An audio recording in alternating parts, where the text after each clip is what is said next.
Estudar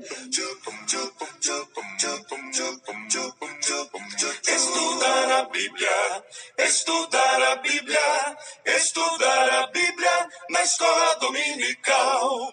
Estudar a Bíblia, estudar a Bíblia, estudar a Bíblia na escola dominical. Vem mais de Deus aprender, fortalece e faz crescer. É domingo de manhã na EBD.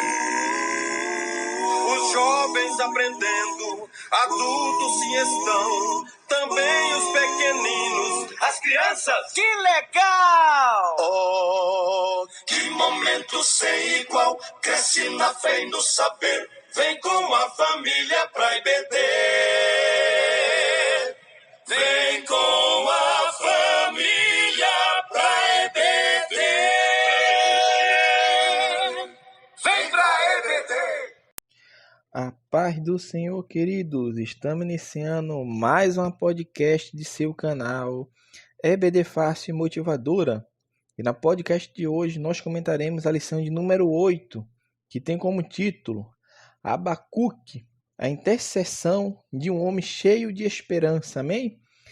Amados irmãos, você que está sempre nos acompanhando, sempre está aqui aguardando ansiosamente pelas nossas podcasts, não se esqueça de nos abençoar com a sua inscrição, meu irmão. É assim que você consegue nos abençoar. Como é que eu consigo abençoar esse canal? Como é que eu consigo abençoar esse subsídio que os irmãos sempre nos fornecem? É através da sua inscrição. Amém? Através do seu compartilhamento. Não se esqueça também de fazer o teste online. Nós temos o teste online que os irmãos podem fazer agora, assim que lerem a lição.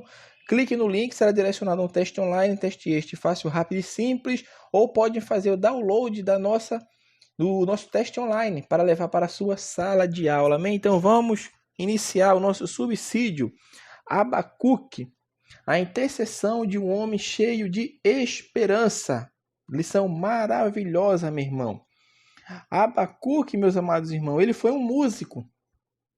Se alguém perguntar o que Abacuque era, ele era um músico. E nós inferimos isso do seu capítulo 3 do seu livro, porque ele era um músico e poeta.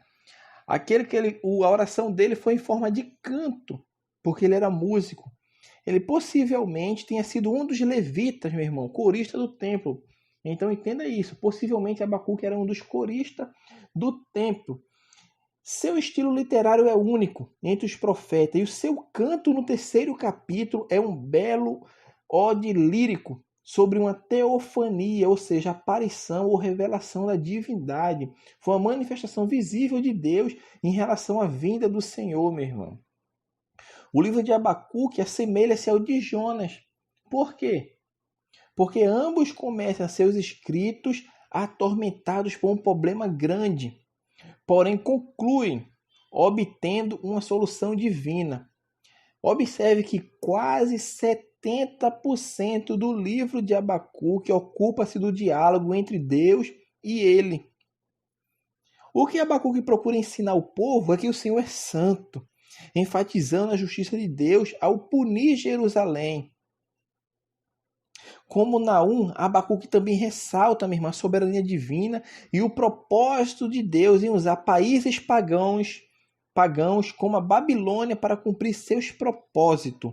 Então, meu irmão, que nós possamos meditar nesta lição, que nós vamos falar agora sobre Abacuque, que é um dos profetas menores, e ele apregoou a mensagem de Deus na mesma época do profeta Jeremias. Por isso o autor muitas vezes vai citar sempre ele com Jeremias, porque eles foram contemporâneos, viveram na mesma época juntos.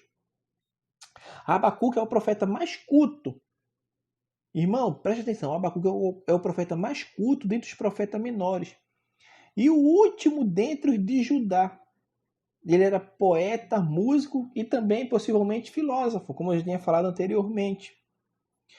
O ensino central do livro de Abacuque é indiscutivelmente o justo viverá pela fé. É pela fé que o justo viverá. Quando Deus responde a Abacuque, fala, o justo viverá pela fé. Então é isto. Agora o fundo histórico, meu irmão, que Abacuque estava, que o livro de Abacuque foi escrito, a situação, o fundo histórico, vamos falar um pouco do fundo histórico que estava acontecendo com Abacuque, com o povo, na época que ele começou a pregoar, trazer a mensagem de Deus. Primeiramente, o nome Abacuque significa literalmente abraço. O nome Abacuque significa abraço. Pouco se sabe, meu irmão, sobre Abacuque. Possivelmente ele era um cantor do templo, ele era sacerdote da tribo de Levi, e seria nesse caso filho nativo de Jerusalém. Ele era um filho nativo de Jerusalém porque era um levita. Contemporâneo de Jeremias, como eu falei, Abacuque profetizou após a reforma do rei Josias. O rei Josias foi um rei bom. Quando a gente vai estudar a história dos reis de Israel e Judá, nós percebemos que os reis de Israel todos foram maus. Já os reis de Judá oscilavam. Às vezes eram uns reis bons, depois era reis maus. E Josias foi um rei bom. E Abacuque profetizou após a reforma do rei Josias. Pouco tempo depois, o que aconteceu? Nínive caiu. Babilônia, ou o reino caldeu, como fala no livro de Abacuque, passou a ser a potência mundial dominante.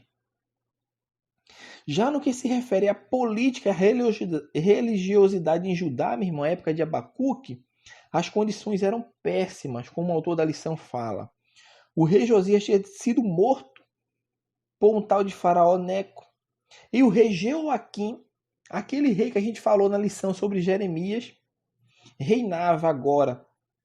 Por isso eu estou falando que Jeremias e Abacuque são contemporâneos. Então o rei Jeoaquim estava reinando agora sobre seu povo, mas infelizmente, como súdito do Egito, ele era um rei vassalo. A decadência moral e espiritual do povo tinha conduzido a um deslize final e fatal. As profecias, avisos e reforma de Jeremias e também de Isaías sobre o ciclo nocivo do pecado tinham se cumprido, meu irmão, várias vezes. E agora o povo estava arrogante e formalista, maduro, enfim, para o julgamento e o castigo decorrente disso, porque o juízo de Deus estava por vir sobre o povo. O tema do livro Abacuque é a santidade de Deus. O livro de Abacuque foi provavelmente escrito no ano 610 a.C. Nesta data, o reino de Israel, que era o reino do norte, tinha sido levado cativo pela Síria e estava próximo agora de acontecer o cativeiro babilônico, que era quando Judá seria levado cativo. O profeta Abacuque, meu irmão, ele começa o capítulo 1 perguntando a Deus por que demora tanto a realizar sua justiça.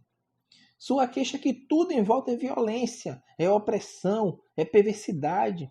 A própria justiça está sendo torcida. O profeta acha estranho a atitude do Senhor, faça a situação presente e anela por uma intervenção divina rápida. É isso que Abacuque quer. Os problemas dos seus dias lhe aborrecem. E o profeta sabe, meu irmão, que a única resposta é a que virá do Altíssimo, para endireitar os caminhos contenciosos do homem. E Deus responde a ele. Essa pergunta está no capítulo 1, do versículo 1 ao 4, e no versículo 5 do capítulo 1 ao 11, Deus responde a ele. O Senhor ouve o pedido de Abacuque e responde. Ele disse a seu porta-voz que o julgamento é iminente e que virá sobre Judá, como está determinado. Deus responde, Deus fala acerca do poderio caldeu. Os caldeus vão vir. Quem são os caldeus? São os babilônicos. E que no futuro, não muito distante, ele atacará Jerusalém, causará grande horror e ruína a muitos. Sua força será extraordinária e seu desejo de conquista sem iguais, meu irmão. Não terá medo de qualquer coisa, líder que se opuser a ele. Rirá até das fortalezas dos seus adversários. Meu irmão, tão intenso e pavoroso será esse ataque dos babilônicos que o Senhor disse ao profeta Abacuque. O Senhor fala, eu realizo em vossos dias obra tal, que vós não crereis, quando vos for contada. Abacuque 1:5. E conforme Deus afirmar, o grande império babilônico, meu irmão, após algumas investidas contra o Judá, no ano de 586 a.C., penetrou em Jerusalém, arrasou e levou seus cidadãos como prisioneiros para sua terra. Isso nós já falamos também em lições anteriores. E Deus fala isso para Abacuque, e Abacuque vem e responde a Deus. É uma sequência, se os irmãos perceber. Primeiro vem o clamor do profeta, que vai de Abacuque, capítulo 1, do versículo 1 ao 4. Depois Deus responde a Abacuque, do versículo 5 ao 11. Depois Abacuque vem e refuta a Deus, dos versículos 12 ao 17 do capítulo 1, porque depois dele ouvir a resposta de Deus, o profeta parece que teve uma certa dificuldade, meu irmão, em aceitar o que o Senhor iria fazer com Judá. Antes, ele reclamava da iniquidade do povo. Se você perceber, ele estava reclamando da iniquidade do povo. Mas agora ele percebe que a ira divina será desencadeada sobre Judá. Ele estava reclamando antes. O povo é perverso, o povo é mau. E Deus vem e responde. Vai vir um povo e vai destruir esta nação. Vai vir um povo mais perverso do que eles. E Abacuque agora vai começar a refutar Deus. Ele teve dificuldade, meu irmão, porque o Senhor iria fazer isso com Judá, como fez. Como eu tinha falado, Abacuque estava reclamando da iniquidade do povo antes, mas agora ele percebendo que a ira divina será desencadeada sobre Judá, Abacuque recua um pouco em seus protestos e procura convencer Deus que talvez tenha agido com demasiado vigor. O profeta, meu irmão, ele não compreende o fato de o Senhor usar uma nação pagã para efetuar o seu propósito, porque era isso que Deus estava fazendo, estava levantando uma nação pagã para efetuar o seu propósito sobre o seu povo. Como é que um Deus de absoluta santidade pode usar da violência de uma nação pagã para punir o seu próprio povo? É o que Abacuque questiona em Abacuque 1,13. Mas se nós aplicarmos a analogia da pesca, Abacuque compara a Babilônia a um pescador que com suas redes e anzóis apanha muitos peixes, ou seja, os peixes representam os povos. Abacuque 1,15. Com estas armas, Babilônia iria fisgar e capturar Judá. Os caldeus, ou babilônicos, de tão convencidos que eram contra a sua força, ofereciam sacrifícios a seus instrumentos de conquista, meu irmão. Alguns pensam que um tal culto às suas redes acontecia literalmente naquela época. Entre o povo deste império, porém, não encontramos base suficiente, verídica, para dizer que tal fato aconteceu, porque Abacuque usa essa analogia da pesca. Então, estamos apenas tirando essa dúvida que talvez os irmãos possam ter, aqueles irmãos que estudou um pouco mais a lição bíblica. Então, Abacuque agora está preocupado e ele pergunta ao Senhor se a matança efetuada por esses bárbaros continuará sem piedade por muito tempo. Ele questiona a Deus, vai ser por muito tempo? Ou como poderíamos analogamente perguntar, quando é que a época da pesca dos caldeus terminará? Nisto observamos o coração quente, meu irmão, e acolhedor do profeta, que sabia que o seu povo tinha desgostado a Deus e precisava ser disciplinado, mas não queria que sofresse tanto sobre o jugo do povo, do novo poderio desse povo que vinha do Oriente. Por isso ele intercedia e buscava obter de Deus razões mais compreensíveis referente ao castigo vindouro de Judá, porque o castigo viria sobre todos. Uma nação mais ímpia, por isso Abacuque questiona. Vai sofrer o justo pelo um injusto? E vai, porque era o juízo de Deus que estava vindo sobre a nação de Judá. No capítulo 2, Abacuque tem uma visão. Ele tem uma visão. Escreve a visão. O versículo começa no capítulo 2. Uma das proclamações mais inspiradas e comoventes de toda a Bíblia, meu irmão, se encontra nesses versículos. Os primeiros versículos do capítulo 2 de Abacuque. Realmente não há razão de grande valor nessa resposta de Deus ao seu porta-voz. Antes de comentar a segunda resposta do Senhor, observe no primeiro versículo, meu irmão, do capítulo 2 de Abacuque, a determinação de Abacuque de receber essa mensagem de Deus. Ele se coloca numa torre de vigia, ou um posto de observação. Ele decidido posiciona na torre, esperando receber o que o seu Senhor tem para transmitir-lhe.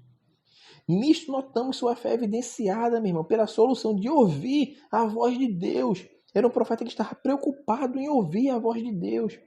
Obviamente, isso é um retrato simbólico. Mas mesmo assim, meu irmão, mostra o preparo do coração do profeta ante a expectativa da resposta divina. As instruções do Senhor para Abacuque consistem em escrever sobre tábuas. Escreve, Abacuque, sobre tábuas de grande porte a mensagem sobre o juízo do ímpio.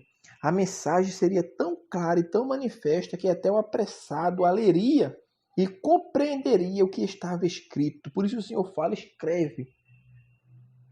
Sobre tábua grande, porque vai passar o apressado.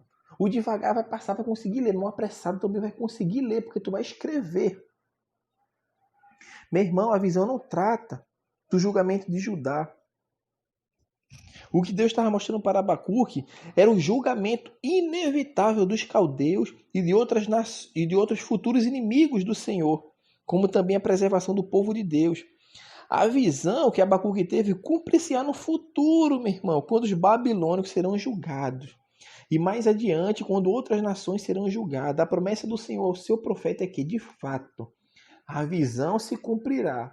Não haverá cancelamento e nem omissão, mas apenas o cumprimento específico e exato da promessa. A pergunta de Abacuque é: até quando, Senhor? Foi plenamente esclarecida agora nesta revelação que Deus deu para ele.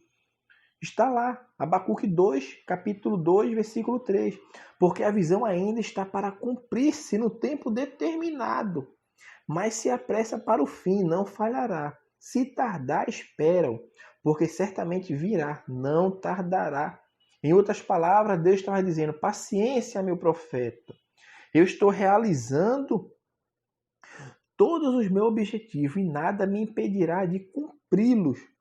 Então, meu irmão, o famoso e tão estudado ponto central deste oráculo, que é o justo, viverá pela fé. E ele é citado também no Novo Testamento, em Romanos 1,17, Gálatas 3,11 e Hebreus 10,38.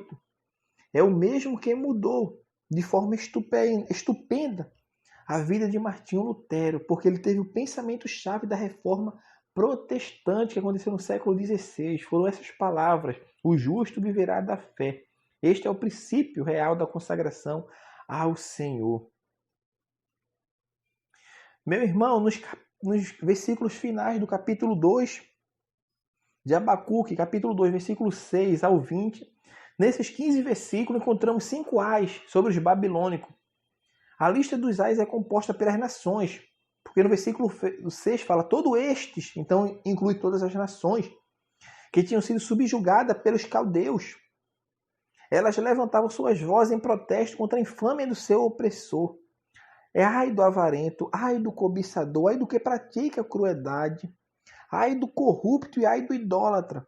Em meio a estas declarações, meu irmão, acusadoras e julgadoras, notamos duas frases de encorajamento e esperança. Abacuque 2, 14 e 2, 20. Porém, a terra se encherá do conhecimento do Senhor, e o Senhor, porém, está no seu santo templo. Então, isso indica que um dia, meu irmão, a impiedade que infesta o mundo será dissipada, e o aroma refrescante da glória divina encherá a terra. Também salienta a onipresença, meu irmão, do Senhor no seu santuário.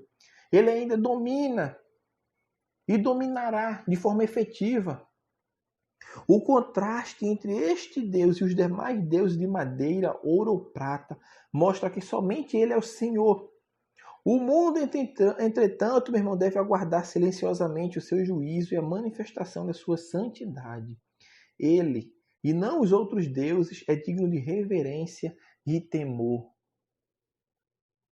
E por fim, meu irmão, nós vamos falar agora sobre a oração de Abacuque, que é o tema da nossa lição bíblica. Abacuque, a intercessão de um homem cheio de esperança, está no capítulo 3. Leia, meu irmão, o livro de Abacuque. Não é um livro muito grande.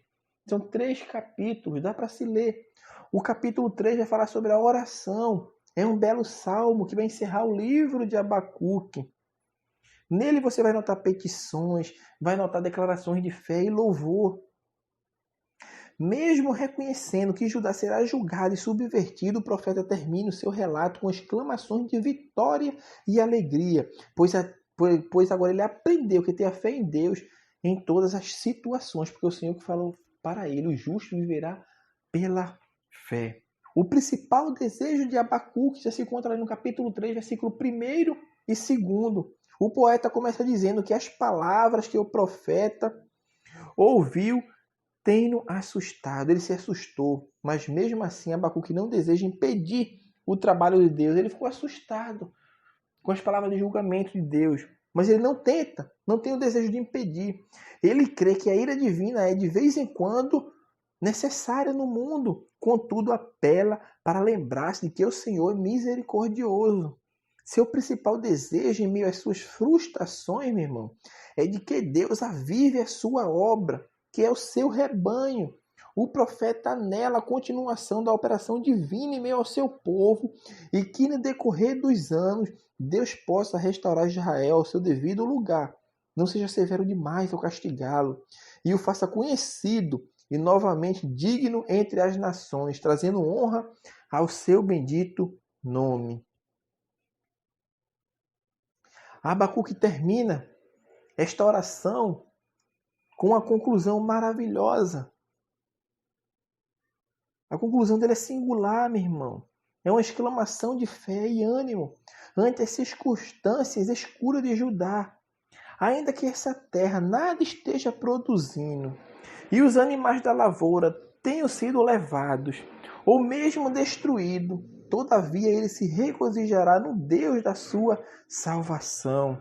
Então, meu irmão, pelos olhos da fé, o profeta viu além da carência de víveres do seu dia e avistou um futuro resplandecente, quando o Santo de Israel faria rejuvenescer a lavoura, os animais, a terra e o povo. Seu coração, ao meditar neste fato, palpitava alegremente. Abacuque entoava louvores ao seu Criador. Com isso, ele sentia-se seguro e protegido na fortaleza do seu capitão, onde recobrava forças, corria e andava, dando glória, meu irmão, ao seu Senhor. Agora, como é que Abacuque pôde se conduzir de tal forma? Como é que ele pôde? Porque ele não somente pregou sobre o viver retamente pela fé, meu irmão. Ele aplicou esse princípio espiritual à sua própria vida. Sua fé se alicerçava no Senhor dos céus e da terra. Assim ele podia, meu irmão, confiadamente exaltar no Deus a quem servia. Estava ciente de que as promessas de seu pai iriam se cumprir e que sua esperança iria tornar-se em glória realizada. Em uma gloriosa realidade, uma glória realizada. Então, meu amado irmão, que nós possamos meditar nesta lição. Abacuque, a intercessão de um homem cheio de esperança. Falei um pouco, praticamente, dos 3 capítulos do livro de Abacuque, a lição bíblica dos jovens. Ele tem aplicação para a vida dos jovens, mas eu acho mais edificante aqui na nossa podcast falarmos unicamente do texto bíblico, trazendo o que aconteceu, quem era o profeta, seu significado, a sua mensagem, por que ele fez aquilo, porque na lição já está mostrando a aplicação que os irmãos vão dar na vida dos jovens. Mas aqui nós estamos dando praticamente um estudo teológico de nível médio para que os irmãos entendam e compreendam por que foi que Abacuque orou assim. E por que a oração dele era um cântico? Por quê? Porque ele era possivelmente um levita, ele era um poeta, um filósofo. Então, meu amado irmão, que você possa meditar nessa palavra, levar essa mensagem para os seus alunos, para que eles possam crescer, tanto no conhecimento quanto na graça do Senhor. Então, que Deus abençoe os irmãos e até a nossa próxima aula de subsídio, sua próxima aula, nosso podcast, da sua lição bíblica da Escola Dominical Jovens. Amém? Deus abençoe os irmãos.